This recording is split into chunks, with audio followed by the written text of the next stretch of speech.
Good afternoon, viewers and listeners of Concerned Citizens Media. Thank you again for coming back. As usually, I appreciate you taking your time and sharing the news with me. Thank you so much.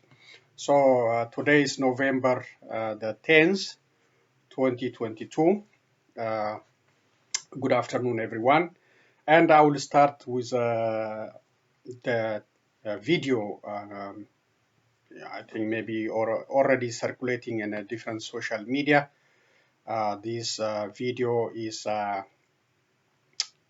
produced by BBC Reality Check. What happened in Amara region on Wallo Oromos? It's a genocide. It's a genocide happened in that region, and the perpetrators, those who carried out this genocide, never accounted for, never faced justice. And I will start with this one, and I warn you not to watch with children, please. So let me start with this BBC report on the genocide happened in Amara region on Wallo Oromos. So let's listen what they say. My brother lived in Kamise with his wife and children. When government forces came, they went door to door collecting information. They arrested him and later they took me too. My brother was taken to a military base nearby and held with many others. After 2 days, they were put on truck, taken away, and all killed.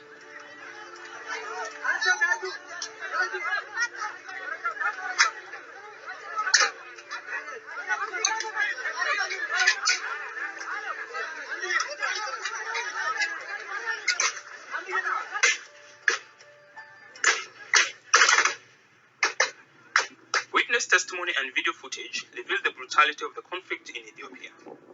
Its government has been fighting insurgent groups seeking greater autonomy on multiple fronts for decades. There have been many allegations of war crimes committed and denied by all sides. Talks to end the latest civil war, which started in 2020, have ended with hope for peace. Strict restrictions on journalists prevented reporting on the conflict, so analyzing evidence shared online exposes the atrocities that have taken place.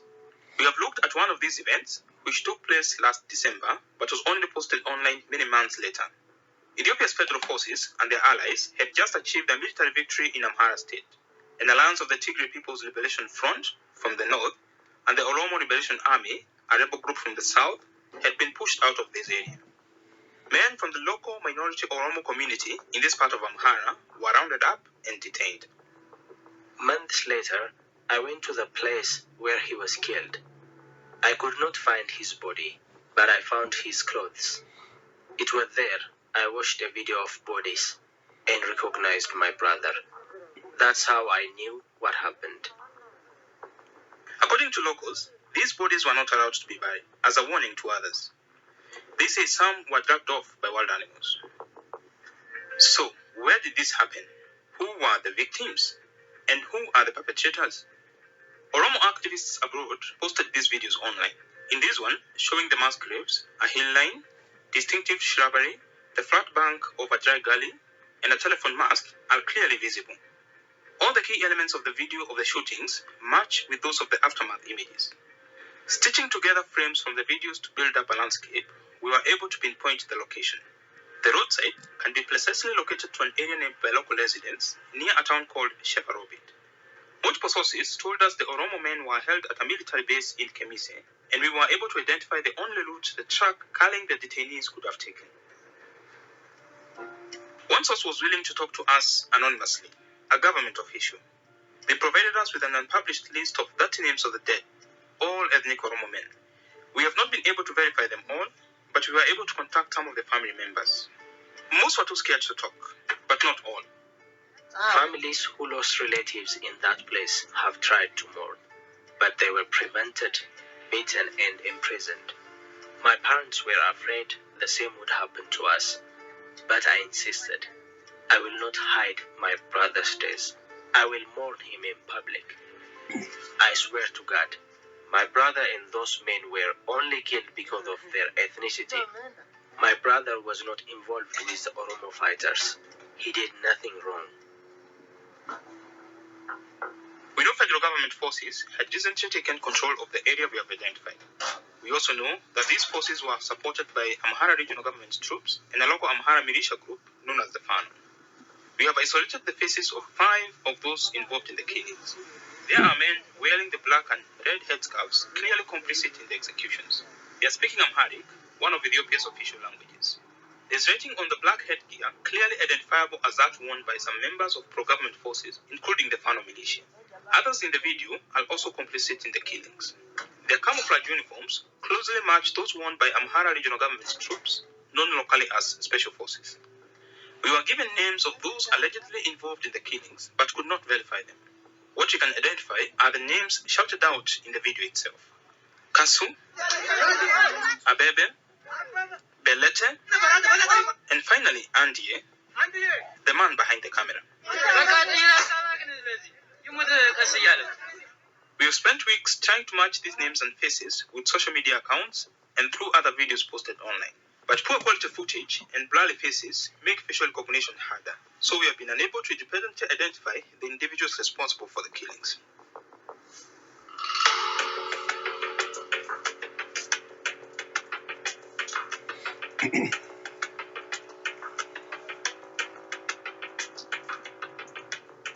Our investigation aligns with findings by the Ethiopian Human Rights Commission, a body set up by the government. It examined video of the graves and gathered witness testimony and concluded that the evidence pointed to the killings having been carried out by soldiers from the country's armed forces and their militia allies.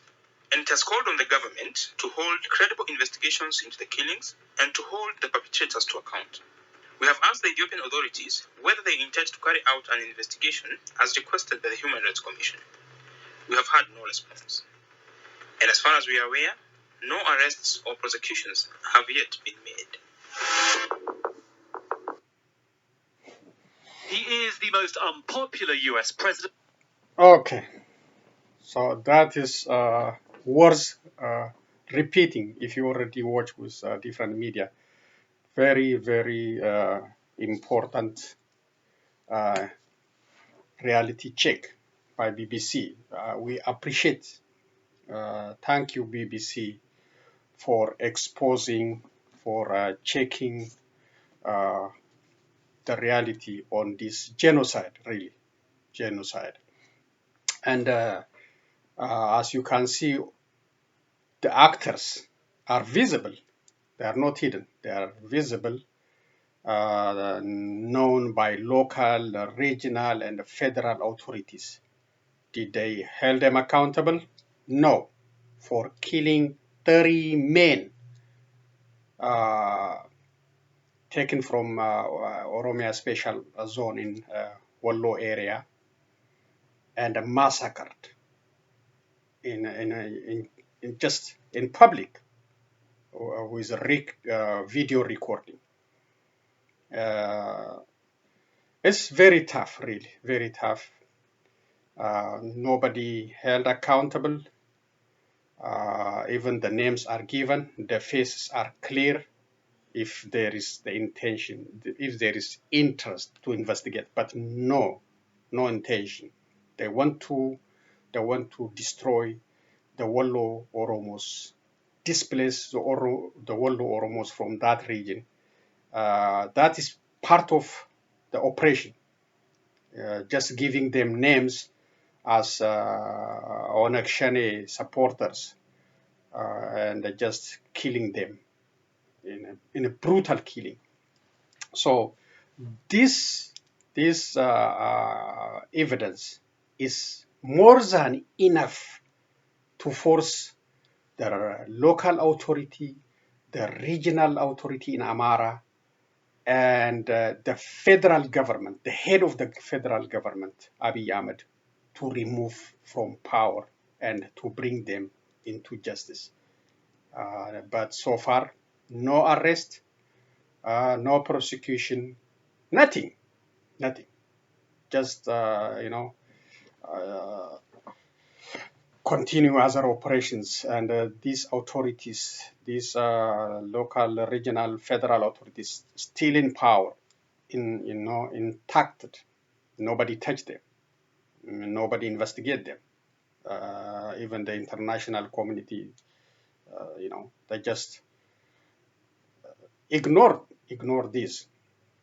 So we just have no power at this time except to report it and record it for future reference, to hold these mentioned individuals and seen on the video recording one day in the future, to make them accountable for the killing of innocent Oromo civilians in Amara region, and including the Prime Minister. I call upon the Prime Minister multiple times because he's a failure to that country, and I called upon him to resign multiple times, but he's still there. Nobody challenged him. If such happen in other country, he could be forced out. Look, in UK, for simple reason, they can remove the Prime Minister. But in Ethiopia, with such genocide magnitude and in continued bloodshed in that country, and now is also preparing massive military operation in Wallaga, and still sitting in Arat Kilo, enjoying, because nothing happened to him. So we just keep reporting what happened in that country, keep recording, and keep the record for future reference one day, whether internally or internationally prosecute these individuals in the future, hopefully.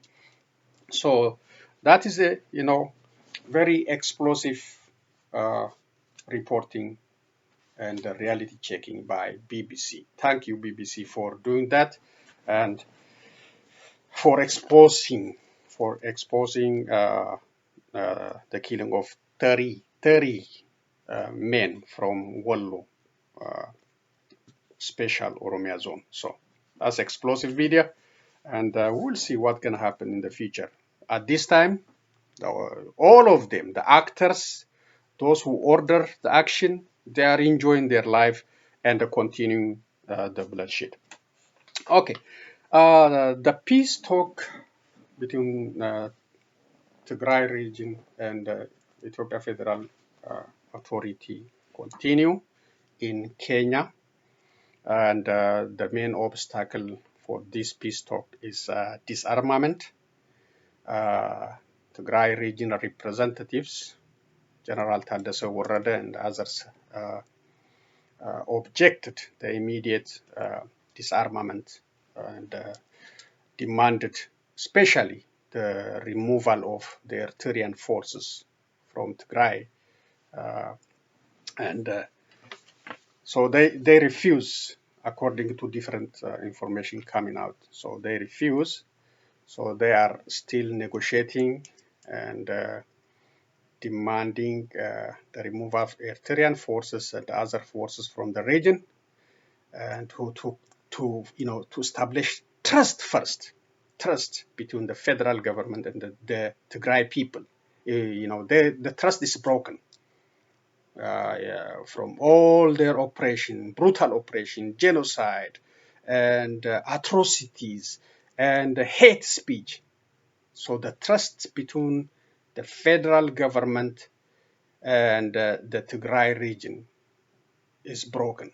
And the Amaras, how they acting, how they are talking about roasting Tigrayans' flesh and eat. So because of such magnitude hate, the Tigray people representatives are, skeptical of the situation. They are demanding first the Eritreans must leave Tigray, and also other forces from the region. Then the peace talk still continue, and the according to Ethio-360,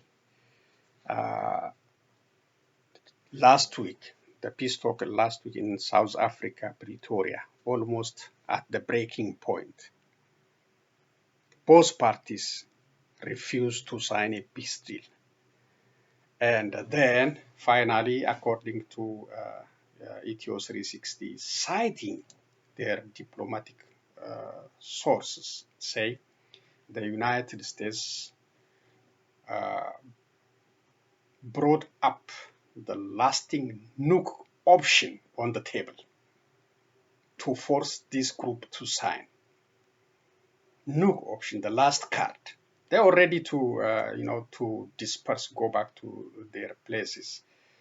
The Ethiopian Federal Force, federal government refused to sign, and also the Tigray region representative refused to sign. So what are these nuke option brought to the table according to Ethio-360?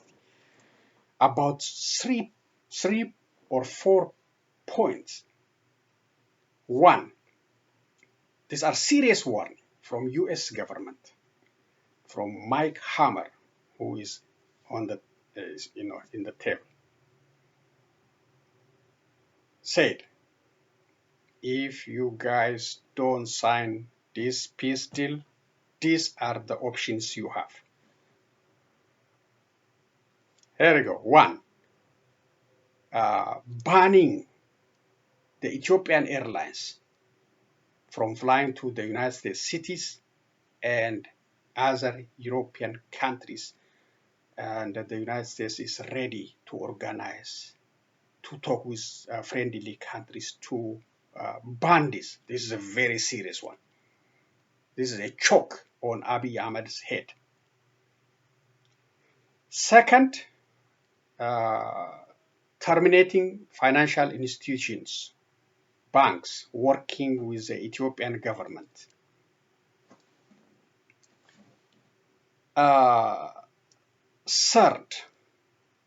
The third one is releasing the already documented genocide report happened during this war, and making Abiy Ahmed Prosperity Party officials, also TPLF officials, exposed and accountable. This is very explosive and it's damaging. It's very damaging for us, for who are looking for justice. We don't want, yes, good to use it as a bargaining, as a bargaining tool at this time. We appreciate to force them to sign the peace deal, but deed should come out at the end, whether now or in the future. It should come out and bring these people into justice. So use it for now as a bargaining table is okay, but please, so many people suffer. So many people are waiting for justice. So, and the last one is the option, for the Tigray region. According to, again, Ethio-360, citing their valuable resources, they say, Tigray region is already under siege. If you don't sign this deal, it will be the end for Tigray people and for TPLF. So after this nuke came to the table, the Abiy Ahmed negotiator make a phone call to his boss, explain this, and then they have no option. They have no option. They don't wanna all these things to happen. If this thing happen, Abiy Ahmed regime will collapse within a week. They have no money, foreign money, especially the dollar, to bring medicine or other basic services. It's gonna collapse if Ethiopian Airlines is not operating, if the bank system is not working with the Ethiopian bank system, and if the report is coming, the genocide report. So that peace deal was successful finally signed, all agree for cessation of hostilities and for humanitarian, blah, blah, all the agreements. So that is just, I heard it on Ethio-360, all credit on, I don't have any evidence on this thing, but they have diplomatic sources. And so the Abiy Ahmed regime, TPLF, forced to sign to end this hostility, which is good. We need again the United States to apply the same strategy to end the bloodshed in Oromia. Now, according to different news outlets, drones are active, killing civilians, students, people coming from market in Oromia, and heavy military operation is already underway.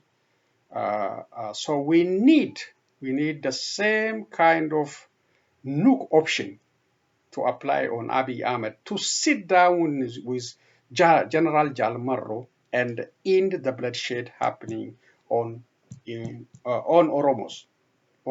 Please, the United States, apply the same standard. Don't ignore. If there is no peace in Oromia, there is no peace in Ethiopia. So please apply the same standard to save civilians dying by drones, by Abiy Ahmed drones operating in Oromia region. So we just beg, we just ask the United States and the European Unions to use whatever nuke option available to end the bloodshed in Oromia.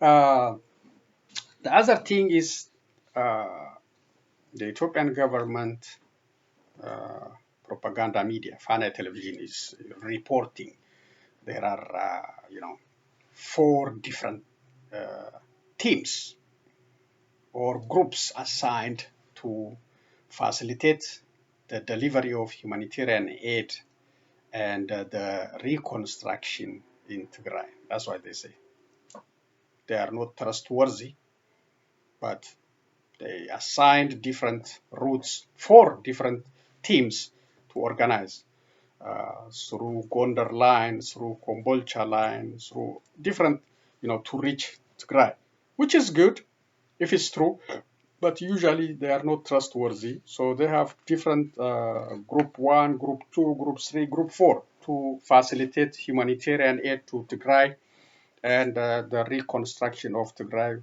If it is true, we appreciate, but mostly for propaganda purposes. And even Dr. Tedros Adhanom, WHO director, said nothing happening, no medicine, no food. I have that one. So let me read. Again, I beg the United States to apply the same nuke option in Oromia to end the bloodshed. In Oromia, especially in Wallo, or in Wallega. Wallo is still under pressure because of the Amara Fano and Amara militia, plus the regional government systematically try to eliminate the Wallo Oromos. And you might already heard the Wallo representative lady exposing what is happening in that region under the name of supporters of Onag Shane. Just civilians, senior religious scholars, elders, just taken out, and public property confiscated by Fano and Amara militia. So what is happening in Wallo is really beyond imaginary. It's very tough one, very tough one. These people, they don't have any protection in Wallo. Okay. In Wallega, it has been a siege over there for almost more than 4 years, since 2018, since Abiy Ahmed came to power. No internet, no media coverage, no phone service, and continued military operation now is expanded into heavy military operation. So we ask the United States to apply the same principle to end the bloodshed, not only in Wolaga, but also in central and western Shoa, Guji zone, everywhere in Oromia actually. So we ask for their help. This is a tweet from Oda Turbi, OLF international person. Abiy Ahmed is airlifting thousands of troops to Asosa for a second offensive on our northern flanks. The first offensive was an attempt to recapture Mandi by crossing the Dabas River. Following defeat in yesterday's battle near Bambasi, Abiy forces withdraw. Hashtag Oromia, hashtag Ethiopia. So massive airlifting of thousands and thousands of Ethiopian federal forces into Oromia region happening. Airlifting plus also using public buses to continue the massacre. This guy is determined. This guy is determined for 1% seat, 1% power. Ethiopians are bleeding. Ethiopians are dying. The country is destroyed. 1%. He doesn't care. He doesn't care because so far he didn't face any justice, any responsibility what happened in his administration. Now he's also bringing massive military operation into Oromia. He doesn't care. Those are dying are not his relatives. They are not from his family. He doesn't care.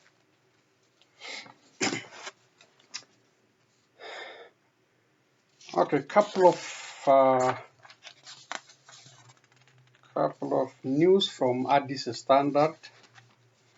The first one is civilians killed following intensive fighting between rebel groups, government forces in Naqamt, western Oromia region. Residents say civilians have been killed following an intensive fighting between fighters of rebel group Oromo Liberation Army and the government forces in Naqamt city, the capital of East Wolaga Zone, Oromia Regional State, on Sunday, November 6.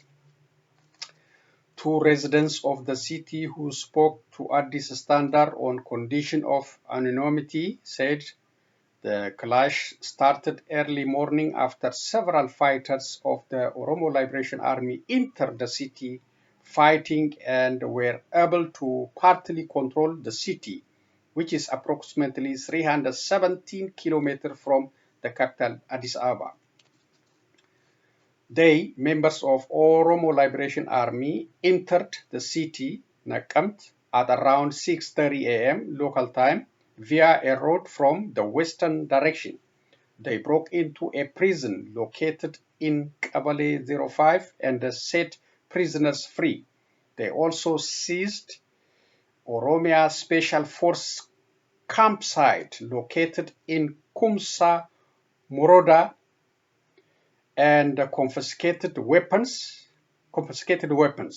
Meanwhile, the government forces located in different sites in the town also started offensive, and there was a heavy fighting between the two.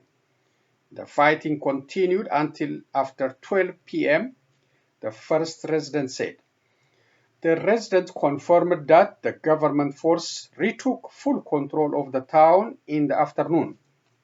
However, civilians were killed during the clash between the government forces and the rebel groups.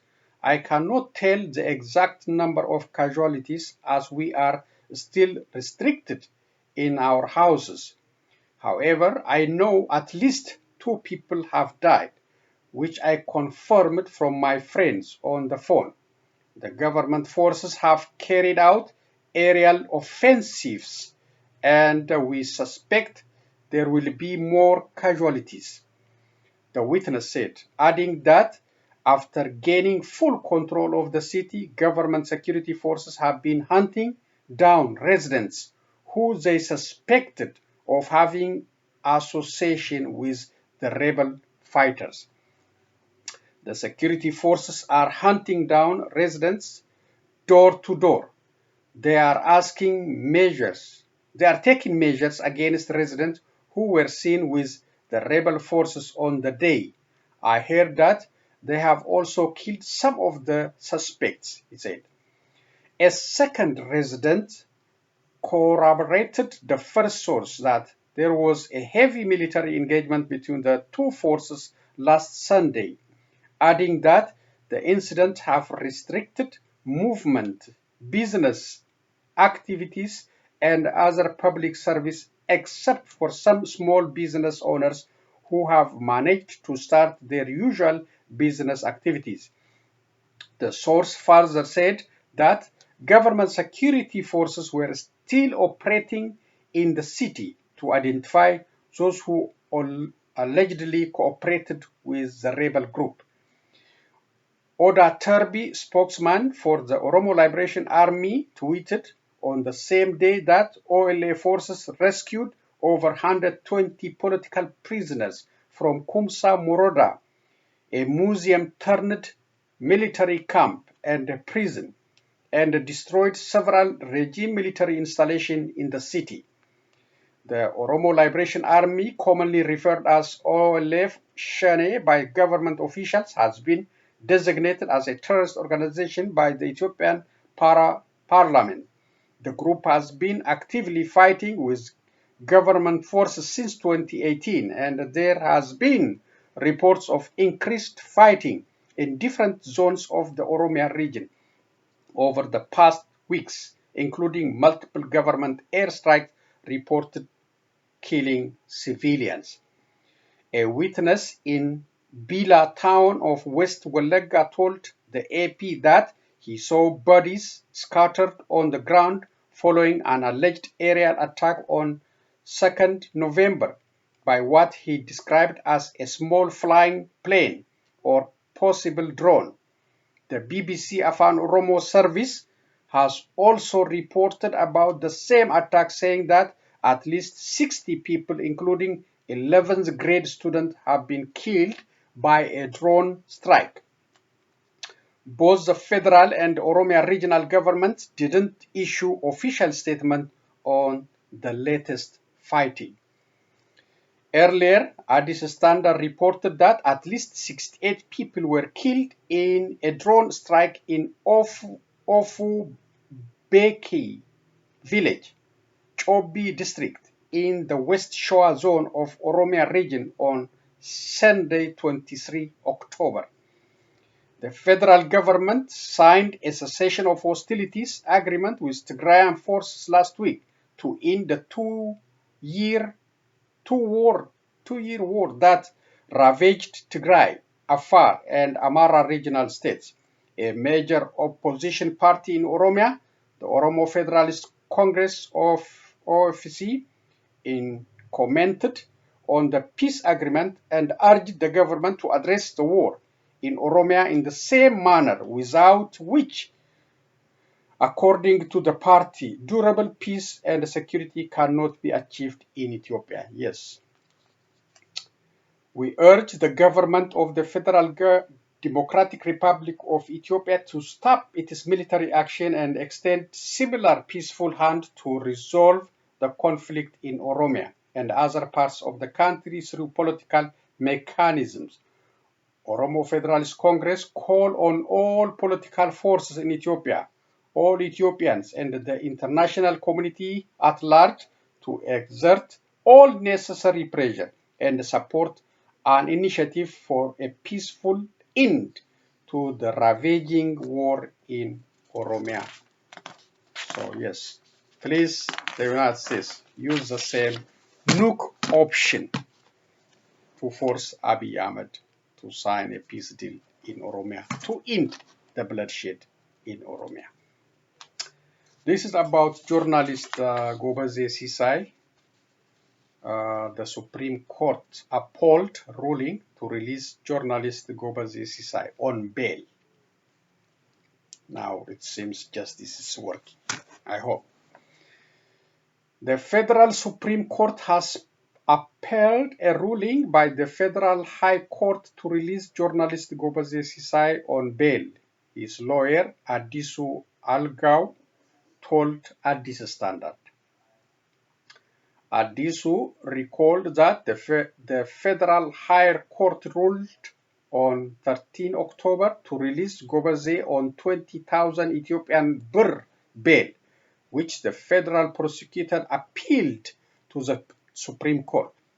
The Supreme Court's judge, after examining the law and the argument put out by both the prosecutor and the defendant, concluded that there was no justification for rejecting the federal higher court's ruling and decided that his rights to bail should be upheld and that he should pursue his case from outside, according to Adisu Algao.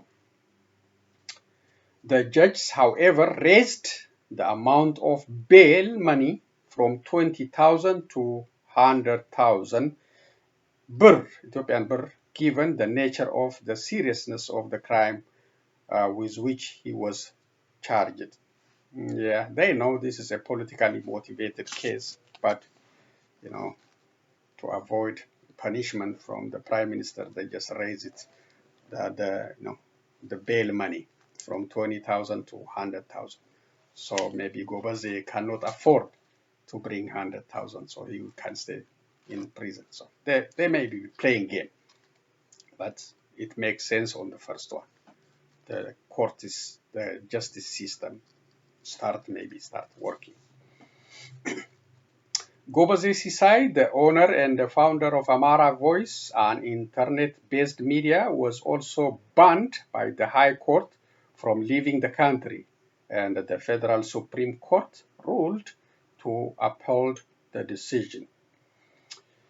The federal prosecutor filed multiple criminal charges against journalist Gobeze Sisay, alongside who were released Maaza Muhammad, as well as author and activist Asaye Derribe, who were released on Thursday, 13 October, on a bail of 10,000 Ethiopian birr. The charges, which were filed at the Federal High Court on Friday, 30 September, against the trio, including provision of allegedly spreading false rumor and disclosing the army's battlefield locations to the enemy and the public. Journalist Gobeze Sisay, who is the first defendant, is facing accusation of appearing on a Twitter space hosted by an account called Amara Perspective and making a speech that the public was against the National Defense Force.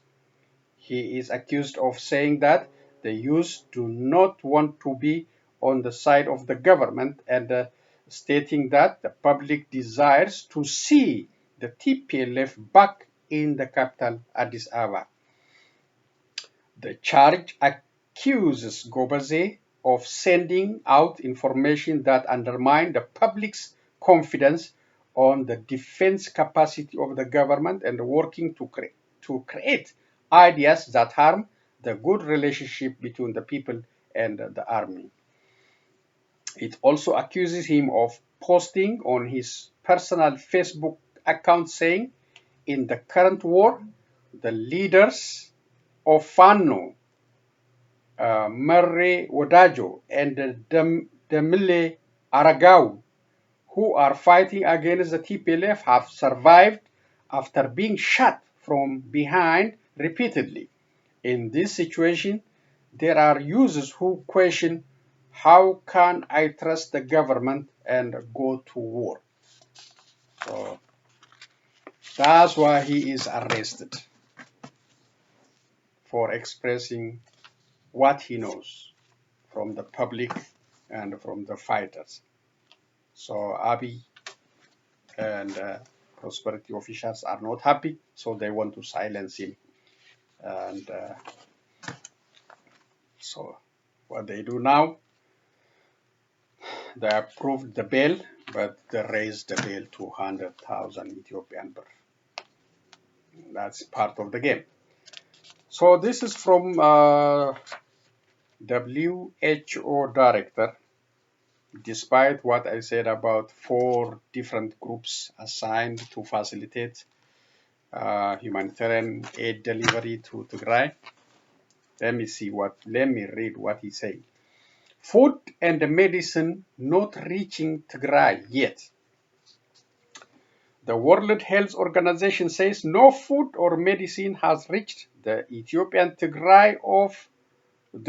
region of Tigray, despite the signing of a ceasefire last week, almost 8 days. The United Nations has accused Ethiopia of using starvation as a weapon of war in Tigray, where it says a humanitarian blockade put 90% of the population at risk. That's a war crime, but nobody accounted for so far, at least at this time. Nothing is moving, said WHO head Dr. Tedros Adhanom Ghebreyesus. I was expecting food and medicine to start following immediately after the ceasefire. That's not happening. He said people were dying from starvation and treatable diseases. Dr. Tedros, who came from Tigray, called for the restoration of telecom, banking, and other basic services. He said 6 million people had been shut off from the rest of the world for 2 years, as if they didn't exist. Credit BBC. So that is the reality. The government claim, otherwise, but the people who knows about the region, who came from the region, even a Danyu camera call the residents in Tigray region confirmed. No electricity, no phone service, nothing happening, nothing. But the Ethiopian government is talking about setting up 4 different groups and, for giving or facilitating the delivery of humanitarian aid and others, reconstruction. That's good for propaganda, but in reality, nothing happening since the peace deal signed. This is from U.S. State Department designation of the Burmese regime's military aircraft suppliers. U.S. State Department Antony Blinken. Burma's military regime has waged a brutal campaign of violence against the people of Burma, carrying out lethal airstrikes against the political opposition and the broader civilian population. On October 23, the regime carried out one of its deadliest aerial bombings since the coup, firing upon an ethnic community gathering in an attack that killed as many as 100 people and claimed the lives of artists, performers, and concert goers in Kachin State. We stand with the people of Burma in the face of the regime's increasingly brazen attempt to terrorize and intimidate them, while suppressing their aspiration for a democratic, inclusive, and prosperous future. The United States is taking additional actions against those who enable the regime's violence, particularly its repeated air assaults and the killing of civilians. The Department of the Treasury is designating Sky Aviator Company Limited and its owner and the director, Kiao Min Oo, pursuant to Executive Order 14014 for operating in the defense sector of the Burmese economy. Under Kiao's control, Sky Aviator is a key supplier of military aircraft parts to Burma's military. Since the February 2021 coup, Sky Aviator has received multiple arms shipments from sanctioned entities. Kiao has also facilitated foreign military officers' visits to Burma, as well as the import of arms and other military equipment, and provided assault helicopter upgrades. The United States will continue to work with our partners to promote justice and accountability for the regime's human rights abuses and deprive the regime of the revenue and the resources it uses to commit atrocities against the people of Burma. Thank you, the United States. What about the people of Oromia? Why you are silent? Why you don't act? Quickly, please. Abiy Ahmed is using drones from Turkey or China or somewhere, you know, United Arab Emirates. Why? You know all this. So act, please. Act. Shut them off so he will not kill. You know, please end your silence. Do the same thing you did in Burma. This is good. We appreciate you, you know, for promoting justice and accountability for human rights violators. So please, people are dying, students are dying, and the people going market are killed by Abiy Ahmed drones. Please, the United States, European Union, please act to end the bloodshed now diverted to Oromia region in a high magnitude, in a massive military movement into that direction. Please hold Abiy Ahmed accountable. End the financial resources, the military equipment he's using for drones. You can do it. You can do it. So please, those in diaspora, in the diaspora community, they should wake up. Especially in Minnesota, the Twin City. They are too much sleeping. And those in Europe, wake up, guys. People are dying. Civilians are dying by Abiy Ahmed.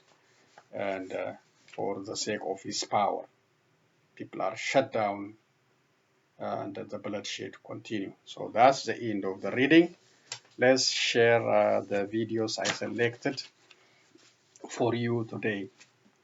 So the midterm election carried out on Tuesday. So it's a very tough one. Republicans might be getting control of the House, but the Senate is still very tough to determine. Still, voting is being counted in Arizona, Wisconsin, and other cities, in other states. It's a tough one. Let's listen and continue with other videos. Of modern times, but Joe Biden's Democrats have achieved a historically good set of results. It was a good day, I think, for democracy, and I think it was a good day for America. We lost fewer seats in the House of Representatives than any Democratic president's first midterm election in the last 40 years. And we had the best midterm for governors since 1986. He is savoring some rare good news. Hey, buddy, Joe Biden, congratulations, man. Congratulations. Especially with doubts over whether a man who turns 80 in 10 days' time will run for re-election. Hey, Gov, congratulations. My intention is that I run again, but I'm a great respecter of fate, and this is ultimately a family decision. My guess is it'll be early next year we make that judgment. Another possible candidate for the 2024 race is holed up at his Mar-a-Lago resort. After many of Donald Trump's candidates failed to make waves, there are reports he is angry and wounded, especially after the success of his Republican rival, Florida Governor Ron DeSantis. Counting continues in Nevada and Arizona for 2 Senate seats which could decide who has control of the upper house. In Phoenix, Arizona, far from Washington, views on the next occupant of the White House are mixed. I don't know. I really hope Trump doesn't run. I'd like to see him get indicted, but as for Biden, I don't know. Kind of indecisive. Like, I'm not saying I'm a Trump supporter. Like, you're not going to see me with a MAGA hat on. But I think he's better than Joe Biden. Joe Biden's much older. Who should we be watching? Ron DeSantis, without a doubt. Ron DeSantis set himself up last night. Whilst it could be a few more days before we have the final results here, nationwide there are clear and consequential trends, and the balance of power, particularly in the Republican Party, seems to be shifting. As the electability of one contender and the candidacy of another are being questioned, it is very possible the old guard will soon be replaced with new faces.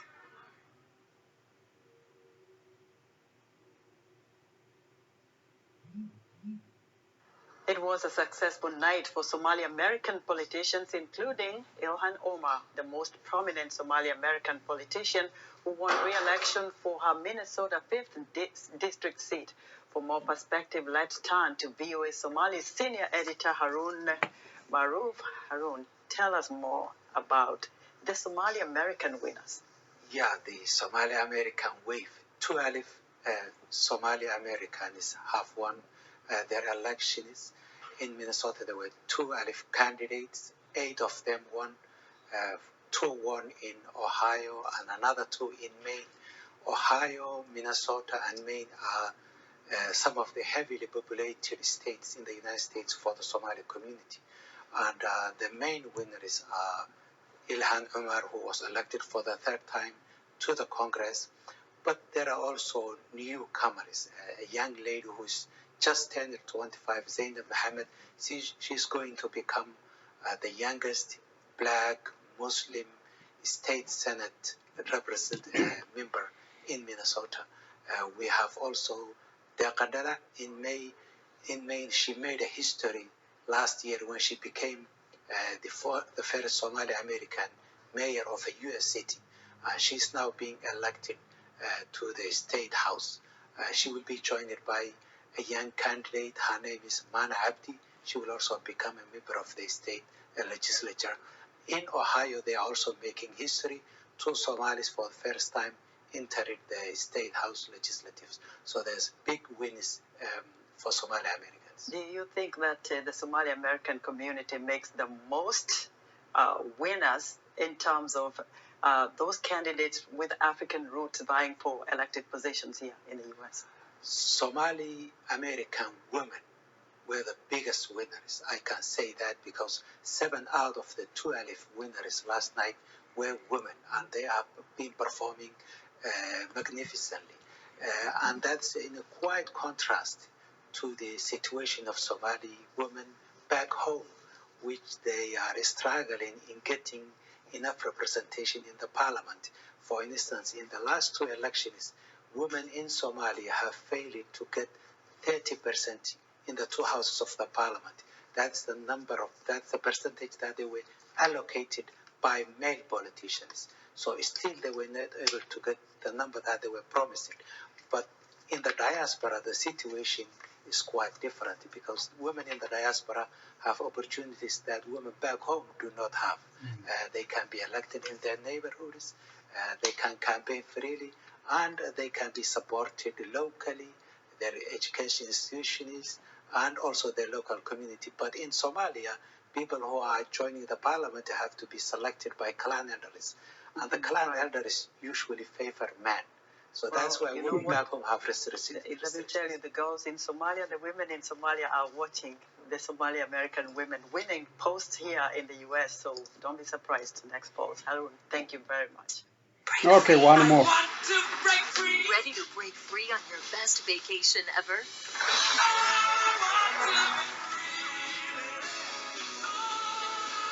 Book your cruise today and discover the world with Norwegian. The European Union and Namibia have pledged partnership on the supply of critical raw materials and green hydrogen. Now, those are resources which Namibia has and which the EU desperately needs for its green transition. So that's the deal about includes EU pledges to facilitate Cop27. funding to Biden is there modernise today, Namibian industries. Here's European Commission President Ursula von der Leyen speaking at the Cop27 conference. The global south has the resources in abundance. So let's team up. And that is why the European Union is signing new hydrogen partnerships with Egypt, with Namibia, with Kazakhstan. That is why we are supporting partners such as Vietnam and South Africa to decarbonize their economies.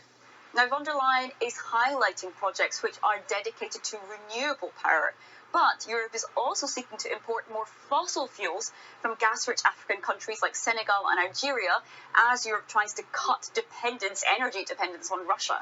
Now, campaign group Power Shift Africa has therefore accused Europe of locking the African continent into polluting fossil fuel production, and that's something its director describes as energy colonialism, allegations the EU would reject.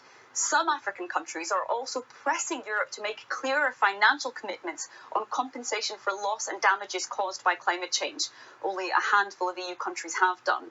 Brussels is, however, a big contributor to climate financing overall, and France says China and the United States must step up and pay more. Rosie Burchard, SABC News, Brussels. Okay. So these are the videos I selected for you today. Thank you for joining me. The Somalia-Americans achievement in the United States democratic system, being courageous to serve the public, which is inspiring for, especially for the young generation.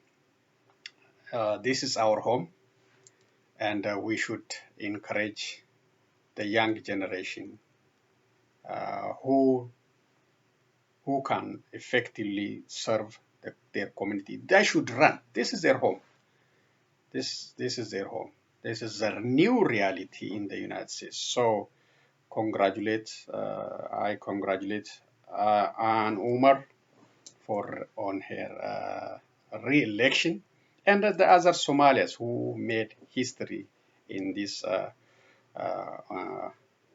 midterm election. Congratulations. And also others, I encourage others to run, Oromos, other Somalians,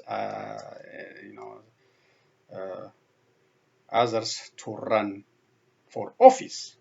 This is your country, this is your new country, so you have to serve, you have to use your right.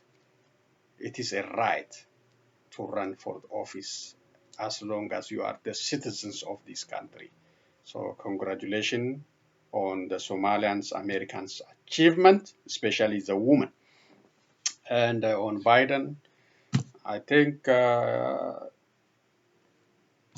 nothing wrong if he decide to run, but I prefer the second Obama, the Democratic Party. They should start looking for Obama, for the second Obama.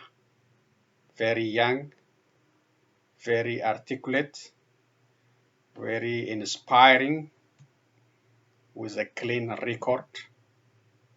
They should look for that kind of lady or a man who can easily defeat any Republican candidate. You know, when everybody say, Obama, yes we can, yes we can. We need something like that. But I advise President Biden to be an advisor for the new leadership. Just enjoy your retirement. I think you served more than enough. And please, the United States, I'm gonna ask you to use the new option to end the bloodshed in Oromia. And please don't ignore the accountability. Please reserve the record you have. What happened in the past 2 years, including the BBC report. The genocide happened on Wallo Oromos.